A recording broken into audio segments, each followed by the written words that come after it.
This is a piece about being rejected by inferior people. And in a sense, it's unfinished because it leaves the open question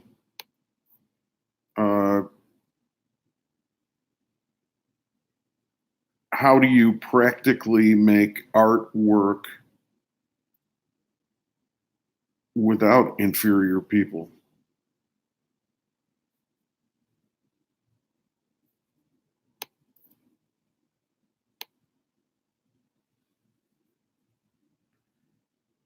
And this segment was not born out of pain.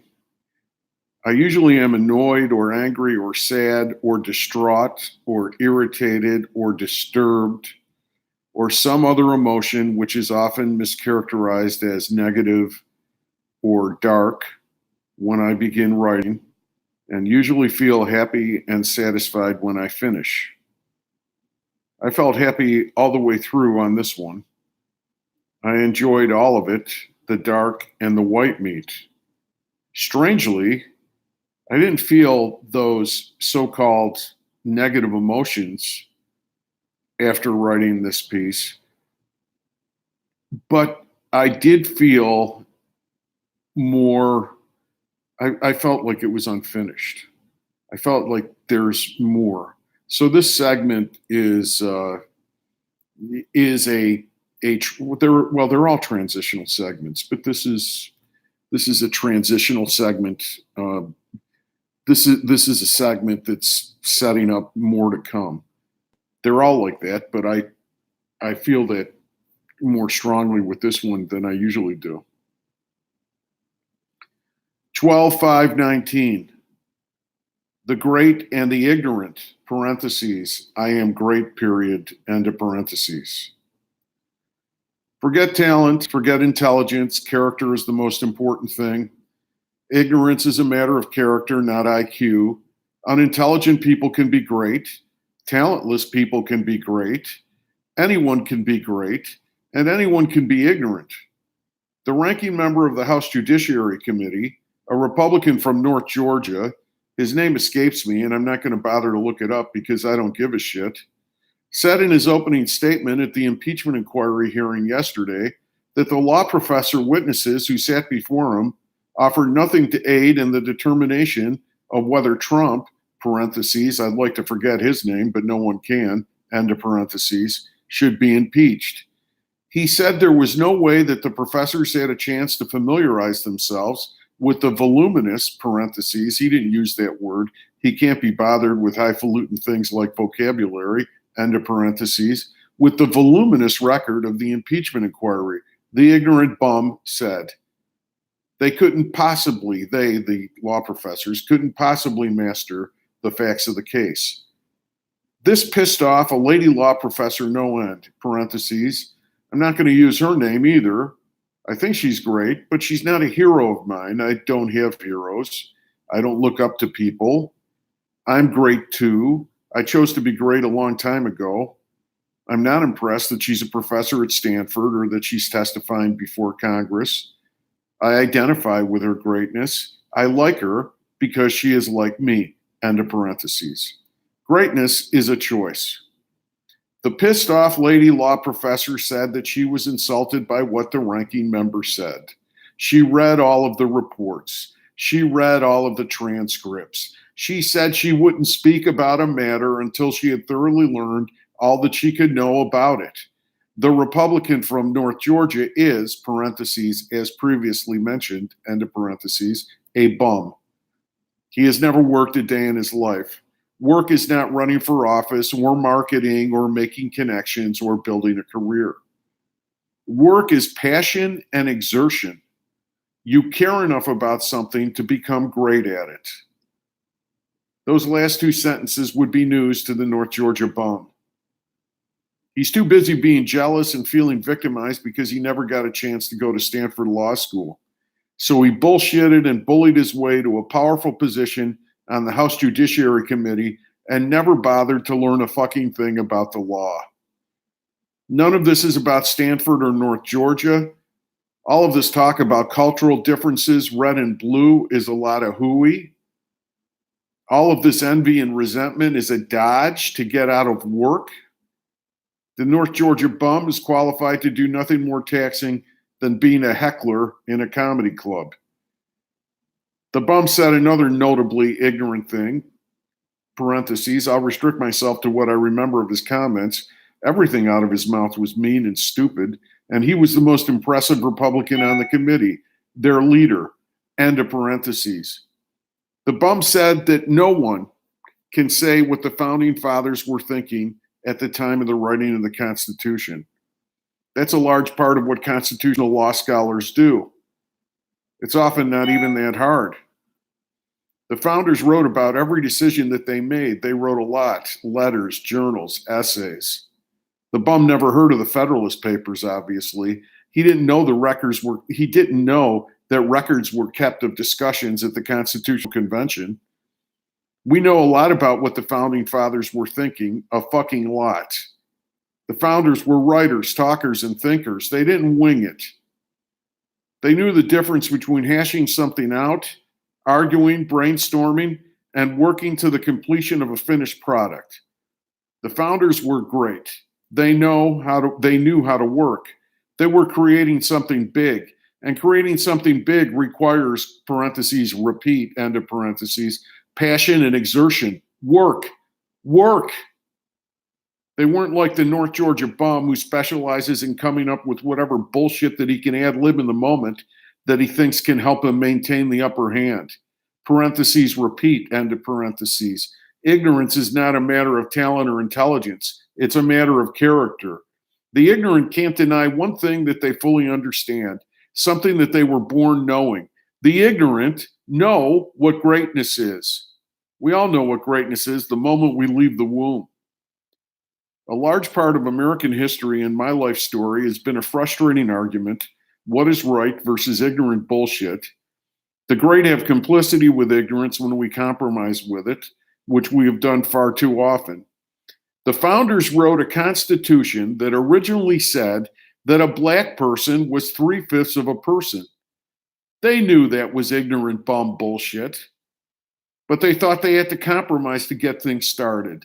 And that compromise caused the continuation of slavery, the Civil War, and the American apartheid that followed in some ways until today after that war ended. I went as far as I could with the improvisation community, the law, writing communities, and higher ed until I got too hip for every room and finally became a mature artist. Each phase that I went through was a developmental phase and then became a restricting limitation. I am better than every group that I've ever been a part of, and I stand seemingly alone, but sure in my knowledge that I have entered the world community of the great. I was reborn years ago. Now I excitedly leave home. Anxiety has become anticipation. I am now a great writer and teacher. I have a trickle of great readers, but larger worlds await me, not showy places, but sustaining ones. I am congruent with the will of God. I've sorted mediocrity away from greatness. The die is beautifully cast. The Republicans on the Judiciary Committee said more when they sat silently than they said when they opened their mouths. If I were a painter, I'd paint a mural of the Republican side of the Judiciary Committee dais. Each face would represent jealousy, insecurity, sheepishness, like kids who didn't do their homework at the moment the teacher collects it, and shame. The ignorant know that they've sold out their lives. They know they are hurting other people. They know that they are fucking everything up, but they are cowards. They give up and they form little cliques, celebrating one another without justification and demeaning and ostracizing anyone who is great. The ignorant hate the great because the ignorant fear the great. The great make the ignorant feel bad by dint of the great's very existence. And it has nothing to do with Stanford or North Georgia. There once was this woman in Chicago who was mentally challenged in the days before there was even a little sensitivity or awareness for people with such challenges. Her family was connected politically to the old Richard J. Daley machine. The machine got the woman a job stapling papers together in a bank. It was a made up job tailored to her limitations. She was great at that job. She inspired everyone around her, not in that sentimental, patronizing way that people with mental or physical difficulties often are prey to. She was a shining example. The bank got more than its money's worth from that great woman's salary. Parentheses, repeat, end of parentheses. Everyone can be great. It's a choice. A part of my mind has a childlike view of God. My childlike view of God sees almost everything. But he, parentheses, not or she, we didn't talk that way when I was a child, end of parentheses, doesn't see money or education. He doesn't see the difference between big national stages where everyone is watching and quiet rooms where only one, two, or a few people would know what was going on. All he sees is the ignorant and the great. When I was a kid, I had an old Italian aunt, my mother's aunt. She spoke very little English. She made great homemade pasta, wonderful sauce, a modest home, on a busy street, so comfortable, great big overstuffed chairs, giant dining room table. The dining room was the place she spent her money on. A great place for her family, so warm, so loving. My aunt was one of the greatest people that I ever met. Her house was as beautiful as the Art Institute. Her pasta was as breathtaking as a Sunday afternoon on the island of La Grande Jatte. At every place that I've ever worked, parentheses, as I mentioned earlier, end of parentheses, I've experienced greatness and dealt with ignorance. I've had passion and I've done the work. I'm great. And I've had to deal with ignorant bums. I'm done with the bums. There's been so much tolerance of ignorant bums in my life and in America. The ignorant bums have had much too much fucking say about everything, always insulting, always causing problems, always trying to stop greatness in its tracks, and then pleading for sentimental understanding. The lady law professor from Stanford is fed up with ignorant bums. She told them off. I'm through with phase one. The bums are expelled from my psychology. America has to do that too.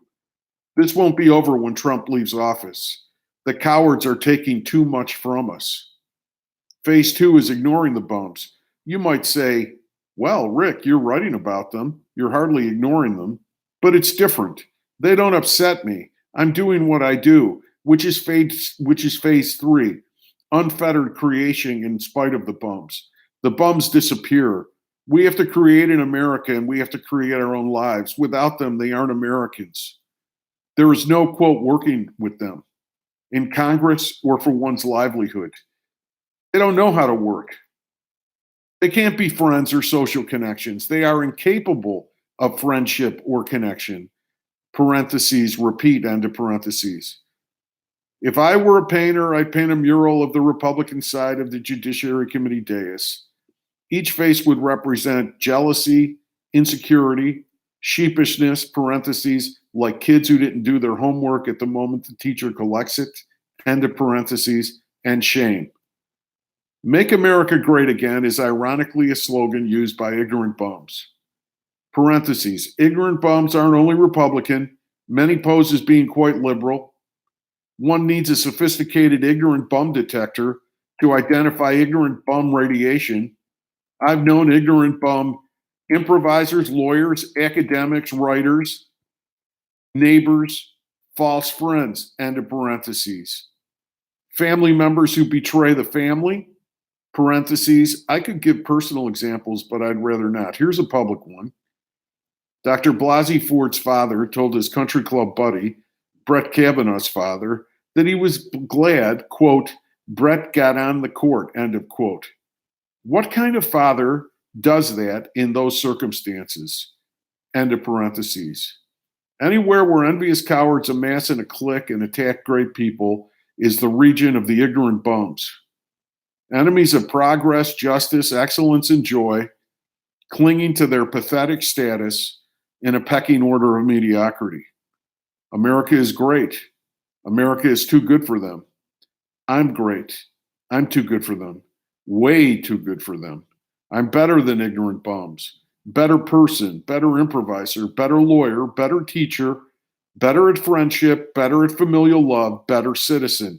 Better, better, better. It's an incredibly low bar. The zeitgeist is shifting. People have enough of these fools. The biggest thing that I've done personally in the last 15 months is process this phenomena. I've been fated to wander through many communities, and the ignorant bum situation is everywhere that I've gone. But now I am possessed of blind faith, I know, with no evidence whatsoever, but rather with a kind of spiritual certainty that dealing with ignorant bums is not a fact of life. They don't have to be around where I work or engage with people in any other way. They can live and work somewhere else. I wish them no harm. I would never do anything to hurt them. I'm just so fucking sick of them. I want them out of my life. I'm not competing with them. They can have whatever shitty, mediocre fiefdom they carve out. If they come after me because my greatness makes me feel bad, I'll defend myself or walk away. What makes sense at the time, whatever makes sense at the time. It's not that I can't stand them. I can't stand being around them. I just want to live in a free country, be great at my work, be treated with respect and dignity, and love my friends and family and accept their love. It's not too much to ask. The ignorant have to get their shit together before they are worthy of having anything to do with America or me. Copyright 2019, Richard Thomas. And I have to say, after reading that to you, I'm much happier with this piece. I think it's a good piece. And I also have to say that when I opened, I said, well, how do you exist without them? Because the question is that, how do you make a living off of the corporate tit? This is all kind of accepted as a fact of life, that you have to put up with this bullshit in order to earn a living.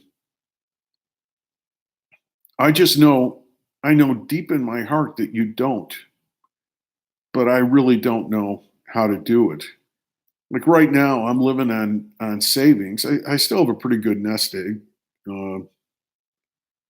but the savings is corporate money. I want art money, which doesn't mean that I'd be celebrated as an artist necessarily. I just want to be able to do my thing. I want to be able to breathe. I don't want to deal with this shit anymore. And I think I'm getting there. Stay tuned. So I will remember with what I said in the beginning. This is still a transitional piece, but this is part of the narrative, and this is something that's working itself out. Okay, great. See you next time.